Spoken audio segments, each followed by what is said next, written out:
전공의 집단 사퇴로 대형 병원에선 의료 대란이 이어지고 있지만 지역 공공의료원은 상대적으로 한산한 모습입니다.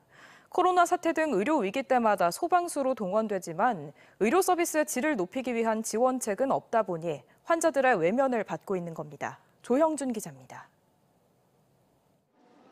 홍성 공공의료원 진료 접수 창구가 한산합니다. 의료원 곳곳에 빈 병실들도 눈에 띕니다. 인근 서상 공공의료원도 내과 진료 대기실 의자가 비어있는 등 비슷한 상황입니다. 병원을 찾은 건 인근에 사는 고령 환자들로 전공의 사직 사태 때문에 공공의료원에 처음 진료를 받으러 온 경우는 거의 없습니다. 그 집하고 같았고 제가 또 서산에 사니까 여기밖에 없죠. 다른 데는 갈 데가 없어요.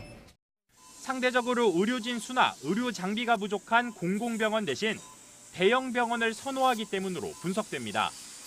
공공의료원은 코로나 사태 당시 3년간 전담병원으로 지정되는 등 의료 위기 때마다 급한 불을 끄기 위한 소방수로 동원되지만 그뿐. 이후 이렇다 할 정부 지원책이 없다 보니 의료질 향상은커녕 매년 적자폭만 커지고 있습니다. 실제로 전국 35개 지방의료원 적자는 지난 2019년 1,314억 원에서 코로나 사태가 끝나가던 지난 2022년엔 5,491억 원으로 4배 넘게 늘어났습니다.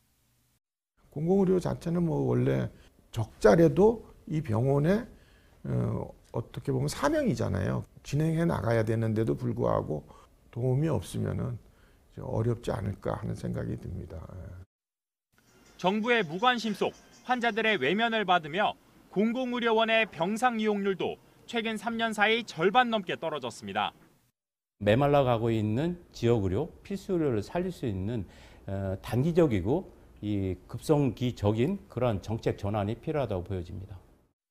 의대 증원 이외에 외면받는 지역의료를 살릴 수 있는 구체적인 정책이 절실히 요구되고 있습니다.